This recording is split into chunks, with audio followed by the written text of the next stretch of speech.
I'm absolutely categorical that that was not an authorised briefing. It was incredibly damaging and frustrating. That is why we have a leak inquiry. It was not briefing that was signed off by me, any of my ministers or officials. It was unacceptable. That is why there is a leak inquiry going on. Okay. The Prime Minister and I met 2-3 times a week during the budget process. That is not always the case between Chancellors and Prime Ministers, I recognise that, but there is a very close partnership between myself and the Prime Minister, and so we took him through all of these all of the numbers and all of the options, and we decided it together as a team because that is what the Prime Minister and I am. Imagine being Rachel Reeves right now. You are the Chancellor of the Exchequer, supposedly the second most powerful person in government, the architect of the nation's finances.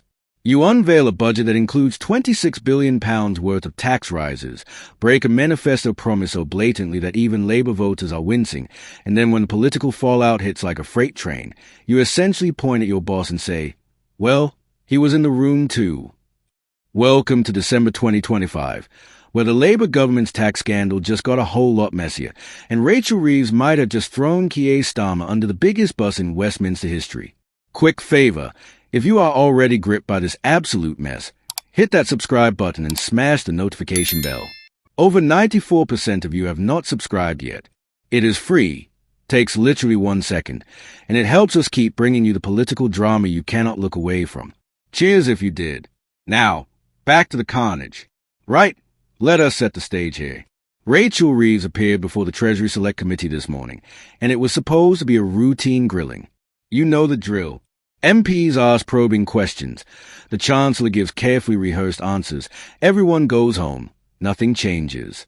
Except this time, Reeves dropped an absolute bombshell that has sent shockwaves through Westminster and probably given Keir Starmer the worst headache of his political career. When asked about the decision to freeze income tax thresholds, a move that will drag nearly 3 million people into higher tax brackets and raise an additional £8 billion a year, Reeves revealed something fascinating. She did not make that decision alone. Oh no, she made it jointly with the Prime Minister. Let that sink in for a second. The Chancellor of the Exchequer, the person who is supposed to own the budget, has just told Parliament that Keir Starmer was equally responsible for one of the most controversial tax decisions in recent memory. She said, and I quote, "We took him through all the numbers and all the options, and we decided it together as a team." Together, as a team, which is political speak for, if I am going down for this, I am taking him with me. Now, why does this matter? Because a decision to freeze income tax thresholds is not just unpopular. It is a manifesto-breaking, promise-shattering political grenade that has already exploded in Labour's face. During the 2024 general election, Labour made a crystal-clear commitment. They would not raise income tax, VAT, or national insurance on working people. They put it in the manifesto. They repeated it on the campaign trail. Starmer and Reeves both stood in front of cameras and pledged to protect working families from tax rises. And now? Now they have frozen income tax threshold for another 3 years, which means as wages rise with inflation, more and more people get dragged into higher tax brackets without any change to the actual rates. It is a stealth tax, a sneaky, backdoor way of taking more money out of people's pockets without technically raising the headline rates. And here is the kicker. Rachel Reeves herself admitted this was a broken promise. Back when she delivered her first budget in 2024, she explicitly said that extending the threshold freeze would hurt working people and take more money out of their payslips. She said, "I am keeping every single promise on tax that I made in our manifesto, so there will be no extension of the freeze in income tax and national insurance thresholds." That was then. This is now. And now she has done exactly what she promised not to do. Awkward does not even begin to cover it. But when the Treasury Select Committee asked her about this glaring contradiction today, Reeves went full politician mode and tried to spin her way out of it. She claimed that Labour's manifesto was very clear and only referred to the rates of income tax, national insurance, and VAT, not the thresholds. She insisted she was not trying to shy away from anything and that everyone makes a contribution through freezing those thresholds, which is technically true, but also utterly disingenuous. Because voters do not care about the semantic difference between raising rates and freezing thresholds. They care about how much money is left in their bank account at the end of the month. And thanks to this decision, millions of people will have less. That is a broken promise, no matter how you try to dress it up. So why did Reeves throw Starmer under the bus today? Well, there are a few theories floating around Westminster, and none of them are good news for the Prime Minister. Theory number one is that Reeves is trying to spread the blame. She knows this decision is toxic. She knows it has enraged voters and sparked fury within the Labour Party. And she knows that if she takes sole responsibility, her political career could be over. So by making it clear that Starmer was involved in every step of the decision-making process, she is ensuring that if she goes down, he goes down with her. It is political survival instinct at its finest. Theory number two is that Reeves is laying the groundwork for a future leadership bid. Think about it.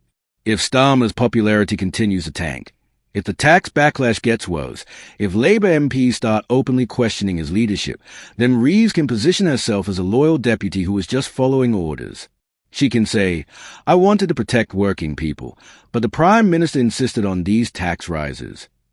It gives her plausible deniability and sets her up as a potential alternative if Starmer gets pushed out.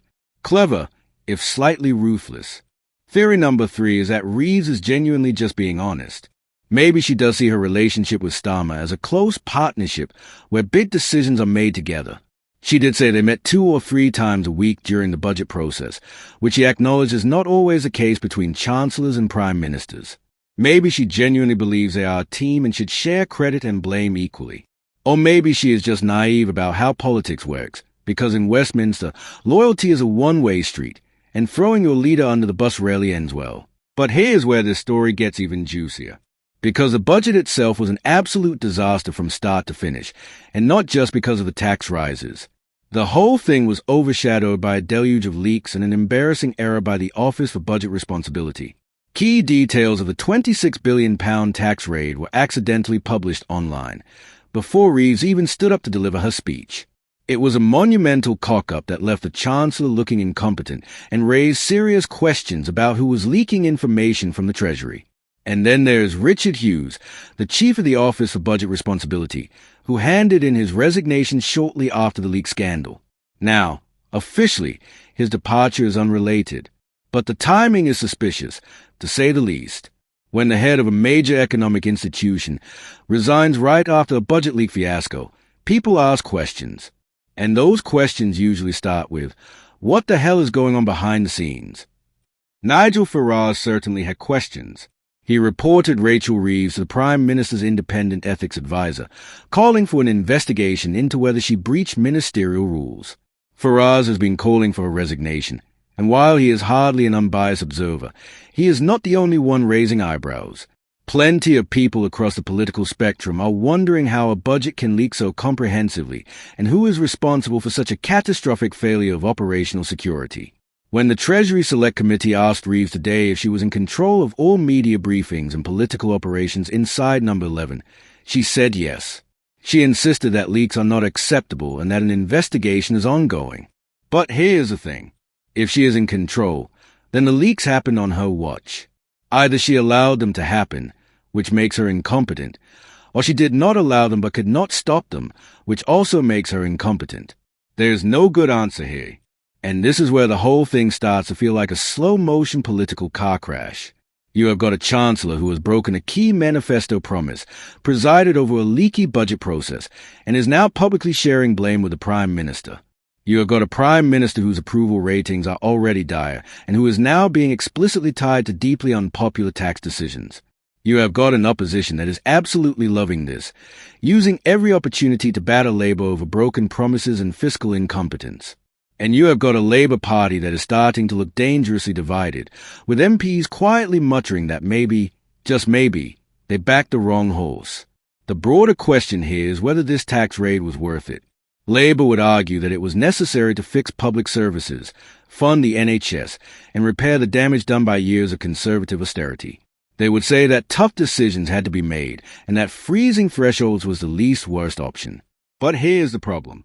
Voters do not care about fiscal necessity. They care about their household budgets. And when you promise not to raise taxes on working people and then do exactly that through the back door, people feel betrayed. Trust is everything in politics, and once you lose it, It is incredibly hard to get back. So what happens next? Well, the pressure is now firmly on both Starmer and Reeves. If the economic situation improves, if growth picks up, if public services visibly get better, then maybe, just maybe, voters will forgive them. But if the economy stagnates, if the cost of living keeps squeezing households, if the NHS continues to struggle despite the extra funding, then this broken promise will haunt them all the way to the next election. And there is another dimension to this. By explicitly stating that Starmer was involved in the decision-making process, Reeves has made it much harder for him to distance himself from the fallout. If he tries to throw her under the bus later, she can point to today's testimony and say, "No, we decided this together." It is mutually assured destruction. They are locked together now, for better or worse.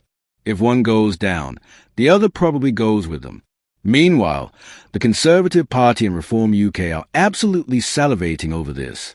They have got Labour on the ropes over broken promises, stealth taxes, and budget leaks. Expect to see endless attack ads, brutal PMQs exchanges, and relentless media coverage hammering home the message that Labour cannot be trusted. And honestly, after today, it is going to be very hard for Starmer and Reeves to push back effectively. The next few months are absolutely critical. Labour needs to show that the tax rises were worth it, that public services are improving, and that the economy is heading in the right direction.